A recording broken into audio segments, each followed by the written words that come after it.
Social media पे चाहत फ़तेह अली ख़ान के चर्चे हैं और वो शोहरत की बुलंदियों को पकड़ रहे हैं। आपने देखा होगा जो भी बंदा उनका गाना सुनता है वो इंटरटेन हुए बगैर नहीं रह सकता। मेरे साथ मौजूद हैं वजदान राव, जो उनके मुख्तलिफ गानों में मॉडलिंग कर चुकी हैं और परफॉर्मेंस कर चुकी हैं। अब तक मैं उनके 3 गानों में परफॉर्म कर चुकी और जो रिसेंटली आया है वो गज़ल है, बहुत ही खूबसूरत गज़ल है। मैं तेरा आज हूँ कल पर न दे टाल मुझे। वाह, यानी आप उनका आज हैं उसमें और वो कह रहे हैं कि कल पे ना मुझे डाल। मॉडलिंग की दुनिया में कहा जाता है कि नशा और इसमें जिस्म फरोशी बड़ी आम है। क्या समझती हैं आप कि लड़कियां इससे गुजर कर आगे जाती हैं या ये शॉर्ट वे है?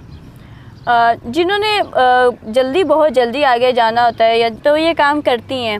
अच्छा बी फेयर, मैं आपसे एक बात करना चाहूँगा कि मैं सोशल मीडिया पे जब भी चाहत फ़तेह अली ख़ान का कोई गाना आता है तो मेरे से 2 लाइनें नहीं सुनी जाती। आप पूरा गाना कैसे सुन लेती हैं या उस पर कैसे परफॉर्मेंस कर लेती हैं? अस्सलाम वालेकुम, ARS न्यूज़ से मैं हूं आपका मेज़बान मियां अब्दुल्ला। नाज़रीन, सोशल मीडिया पे चाहत फ़तेह अली ख़ान के चर्चे हैं और वो शोहरत की बुलंदियों को पकड़ रहे हैं। आपने देखा होगा जो भी बंदा उनका गाना सुनता है वो इंटरटेन हुए बगैर नहीं रह सकता। मेरे साथ मौजूद हैं वजदान राव, जो उनके मुख्तलिफ गानों में मॉडलिंग कर चुकी हैं और परफॉर्मेंस कर चुकी हैं। इनसे जानते हैं कि ये पाकिस्तान में और वो कनाडा में कैसे इनका रब्ता हुआ और इनको ही उन्होंने क्यों चुना अपने गाने पे मॉडलिंग करने के लिए। अस्सलाम वालेकुम। वालेकुम सलाम। क्या हाल है आपका? अल्हम्दुलिल्लाह बिल्कुल ठीक। अच्छा, मुझे सबसे पहले बताइएगा कि चाहत फ़तेह अली ख़ान जब भी नाम जहन में आता है तो चेहरे पे मुस्कुराहट आ जाती है। इतना प्यारा इंसान है वो, बहुत प्यार करने वाले इंसान है। उनके फॉलोअर्स इतने ज़्यादा हैं और वो सबसे प्यार करते हैं। उन्होंने कभी किसी एक सिंगल इंसान से गुस्से से बात नहीं की है। वो कहते हैं ना, सर से लेके पाँव तक वो मोहब्बत है, चाहत है। इतनी ज़्यादा चाहत के बड़े बड़े जो नाम हैं, राहत फ़तेह अली ख़ान, उन्होंने भी उनके लिए कमेंट्स किए, आतिफ असलम, अली ज़फ़र, सब ने उनके लिए कमेंट्स किए। अच्छा, आपको क्या लगता है कि उन्होंने आपको क्यों चुना अपने गाने पे मॉडलिंग करने के लिए? कनाडा में वो रहते हैं और आप पाकिस्तान में हैं, वहाँ से भी कोई मॉडल ले सकते थे। कैसे आपका रब्ता हुआ उनके साथ? मेरी कोई 3.5 साल से उनसे बातचीत थी, बड़ी अच्छी सलाम दुआ है मेरी उनके साथ। और सॉन्ग के हवाले से तब हमारी जो बात हुई थी, उन्होंने मुझे ऑफ़र की थी कि जब भी उनका पहला गाना वीडियो की शक्ल में आएगा तो उसमें मैं आपको मॉडल लूँगा। और उन्होंने ये अपना वादा पूरा किया। सिर्फ यही नहीं कि उनके पहले गाने में मैं मॉडल थी, अब तक मैं उनके 3 गानों में परफॉर्म कर चुकी। किस गाने पे आपने परफॉर्म किया है? और जो रिसेंटली आया है वो गज़ल है, बहुत ही खूबसूरत गज़ल है। मैं तेरा आज हूँ कल पर न दे टाल मुझे। वाह, यानी आप उनका आज हैं उसमें और वो कह रहे हैं कि कल पे ना मुझे डाल। यहाँ से जो फनकार जाते हैं वो भी चाहत के कदमों में जाकर बैठते हैं, उनसे मिलना चाहते हैं। अच्छा बी फेयर, मैं आपसे एक बात करना चाहूँगा कि मैं सोशल मीडिया पे जब भी चाहत फ़तेह अली ख़ान का कोई गाना आता है तो मेरे से 2 लाइनें नहीं सुनी जाती। आप पूरा गाना कैसे सुन लेती हैं या उस पर कैसे परफॉर्मेंस कर लेती हैं? एक्चुअली ज़र्फ़ की बात है। आप अपने ज़र्फ़ के मुताबिक रिएक्ट करते हैं और हम अपने ज़र्फ़ के मुताबिक नहीं, इसमें ज़र्फ़ का तो ताल्लुक कोई नहीं। एक चीज़ है, एक बंदा मुझे मेरे कानों को तकलीफ़ दे रहा है तो मैं कैसे तो आप अपने कान बंद करके कहीं ना कहीं जा सकते हैं। तो उसको मैं स्क्रॉल कर देता हूँ ना। तो कर दीजिए आप। बिल्कुल, मैं चाहत फ़तेह अली ख़ान के गाने पे काम करने वाली मॉडल का इंटरव्यू लेने आया हूँ कि क्या उसने क्या समझ के उनके गाने में काम किया और एक नहीं 2-3 सॉन्ग्स में उनके साथ मेरी उनके साथ बताया ना कि बहुत अच्छी सलाम दुआ है और लोग उनके चाहने वाले बहुत ज़्यादा हैं, लोग उन्हें बहुत प्यार करते हैं। आप नहीं समझती कि ये शोहरत जो है एक जस्ट मजाक के तौर पर बुलंद की गई है, यानी कि इसका कोई मुस्तकबिल नहीं है? अगर मुस्तकबिल नहीं था तो 1 माह 2 माह बाद ख़त्म हो जाती, लेकिन उनकी फ़ैन फॉलोइंग बढ़ती ही क्यों जा रही है? वो गाने रिलीज़ कर रहे हैं ना, कभी कमीज़ तेरी काली, वो अभी आपने सुना? डेफिनेटली कमीज़ तेरी काली, कभी पाली कभी लाली, बड़ा ज़बरदस्त है। लेकिन उन्होंने कैसे चेंज किया? मज़े की बात है कि कॉपी तो नहीं किया ना, उसको चेंज कर दिया, अब अपने ही अलग चीज़ में कर दिया। यहाँ हैरानकुन चीज़ जो मुझे लगी, वो कमीज़ को कभी सरगोदा ले जाते थे और कभी फैसलाबाद, कभी कहीं। आपने शायद वो सुना हो, कैसा था? ऐसा ही बिल्कुल, मतलब कि देखे ना कि वो अलग सा उसमें कोई रंग देना था ना, वो किसी को तकलीफ नहीं पहुंचाते। ये आप कह रही हैं कि वो किसी को तकलीफ नहीं पहुंचाते। सोशल मीडिया पे उनको तनकीद का निशाना बनाया जाता है। अगर आप कमेंट सेक्शन देखें तो यकीन करें कि हज़ारों की तादाद में उनके ख़िलाफ़ मैसेजेस आते हैं। उन्हें कोई फ़र्क पड़ता है? बिल्कुल भी नहीं। यही तो मैं कह रहा हूँ, उनको फ़र्क क्यों नहीं पड़ता? क्यों फ़र्क पड़ना चाहिए?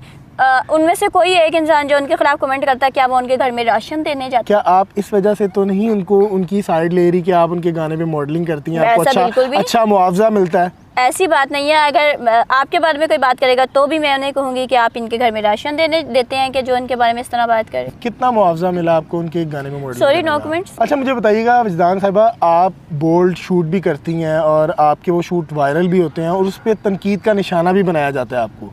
क्या समझती हैं कि आपको तनकीद का निशाना क्यों बनाया जाता है? आपकी बोल्ड शूट करने की वजह से या पीछे कोई और रीज़न है? आई थिंक जेलसी ज़्यादा है यहाँ पे लोगों को।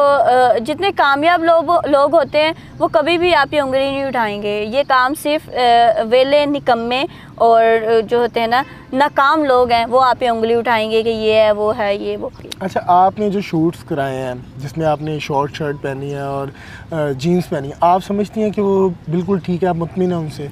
हाँ, क्योंकि वो मैंने शर्ट खुद ली, अपने पैसों से ली और अपनी मर्ज़ी से पहनी। मॉडलिंग की दुनिया में कहा जाता है कि नशा और इसमें जिस्म फरोशी बड़ी आम है। क्या समझती हैं आप कि लड़कियां इससे गुजर कर आगे जाती हैं या ये शॉर्ट वे है? जिन्होंने बहुत जल्दी आगे जाना होता है या कुछ की मैं ये भी बात करूँगी कि तरबियत ऐसी नहीं होती तो अच्छी नहीं हुई होती तो वो ये काम करती हैं। अल्हम्दुलिल्लाह ना मैं तो किसी किस्म का कोई ड्रग भी नहीं लेती और ये जिस्म फरोशी से भी अल्हम्दुलिल्लाह बहुत दूर हूँ। और वो जो लड़कियां करती हैं उनके लिए मैं दुआई कर सकती हूँ। कभी ऑफ़र हुई हो प्रोड्यूसर की तरफ से? ऑफ़र तो बहुत ज़्यादा होती हैं। ऑफ़र तो यहाँ पे वो जिसे कहते हैं ना, औरत की सिर्फ नब्ज़ चल रही हो, वो तो कहते हैं ना अगर गधी के ऊपर दुपट्टा डाल दिया जाए तो ऑफ़र उसको भी लोग करवाते हैं कि हम आपको ये देंगे, हम आपको वो देंगे। तो इन ऑफ़र्स को जूती की नोक पे ही रखती हूँ मैं। अच्छा, मॉडलिंग की दुनिया में मैंने अक्सर देखा है कि लड़कियों ने टैटूज़ बनाए होते हैं। जी। मैंने भी देखा कि अभी आपके भी बना हुआ है। तो इसकी क्या ज़रूरत पेश आती है टैटूज़ बनाने की? मुख्तलिफ़ जगह पे जिस्म के काफ़ी पार्ट्स पे बनाती हैं, तो क्या समझती हैं कि आपको नहीं लगता कि ये गलत है या ठीक है? इसमें क्या गलत है कि अपने जिस्म के साथ एक तकलीफ़ देना, ज़्यादती करना? जिनको तकलीफ़ पहुँच रही है उनको नहीं, जब तकलीफ़ तो आपको क्या तकलीफ़ है? यानी कि आप मुतमिन, आप कहते हैं मैं ठीक है। मुतमिन हूँ। क्या ये ज़रूरत पेश आती है? नहीं, ज़रूरत पेश नहीं आती। इससे क्या हर किसी का मकसद क्या है? डिफरेंट हॉबीज़ होते हैं, हर किसी का स्टाइल होता है, जिसने बालों का कुछ करना होता है। और जैसे कि मेरा ये अगर दिखाया जाए कैमरे में तो ये मेरे 7 जो हैं ये कान है, इसमें सुराख है। आप ये टैटूज़ भी अगर दिखाएं मेरे, जी मैं कैमरामैन को कहूँगा ये, और इसके अलावा ये मेरा हाथ पे है। तो ये शौक़ है मेरा बस। अच्छा, इस टैटू का मकसद क्या है, क्या मीनिंग है करवाने का? ये बर्ड है, यानी कि एक आज़ाद परिंदा। अपनी ज़ात के हवाले से मैं कहूँ तो मैं बागी हूँ, अपनी मर्ज़ी से जीना। एक ज़िंदगी मिली है, उसे मैंने अपनी मर्ज़ी से जीना है। मैंने किसी की सुनी नहीं है कि फ़लाँ क्या कहता है या फ़लाँ क्या मुझसे करवाना चाहता है। नहीं, मैं वो करूँगी, मैं वो कहूँगी जो मैं चाहती हूँ। तो आप समझती हैं कि मुझे इसका मकसद नहीं पता, इसका मतलब नहीं पता, तो आप ये समझती हैं कि आपका ये टैटू देख के सबको पता चल जाएगा कि ये आज़ाद परिंदा है, ये बागी है, इस तरह का? हाँ, बहुत से लोगों को पता चल जाते हैं। और ये दूसरा जो हाथ पे टैटू बना है इसका क्या नाम? ये भी बर्ड्स ही हैं और इनका भी यही है कि आज़ाद परिंदे।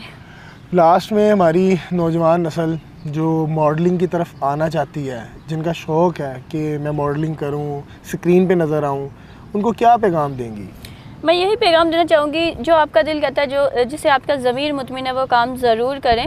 आपको अच्छे तरीके से पता है, जैसे कि इन्होंने 2 बातें कही कि ड्रग्स और जिस्म फरोशी, तो इन 2 चीज़ों से दूर रहें। ये आपकी ज़ात के लिए नुकसानदेह है, आपकी फ़ैमिली के लिए तकलीफ़ देह है, क्योंकि जब इसके यूज़ टू हो जाएंगे आप इस, तो आपको आपकी ज़िंदगी बर्बाद हो जाएगी। आप मॉडलिंग के काबिल भी नहीं रहेंगी या रहेंगे। तो करें, अपनी मर्ज़ी करें, लेकिन अपनी लिमिट्स खुद तय करें प्लीज़। जी नाज़रीन, आपने वजदान राव की तमाम गुफ्तगू जानी। इन्होंने चाहत फ़तेह अली ख़ान को काफ़ी प्रमोट किया है उनके गानों में और उन्होंने इनको प्रमोट किया है और ये एक दूसरे के लिए काम कर रहे हैं और इनका कहना है कि उनके गाने सुन के लोग इंटरटेन होते हैं। नाज़रीन, दूसरी जानिब इन्होंने बताया कि मॉडलिंग की दुनिया में बहुत से दलदल है, इंसान को उससे बच कर चलना चाहिए और बकौल इनके कि ये तमाम काम नहीं करती जो मॉडलिंग की दुनिया में होते हैं। अपनी राय से कमेंट सेक्शन में ज़रूर आगाह कीजिएगा। अपने मेज़बान को दीजिए इजाज़त। अल्लाह।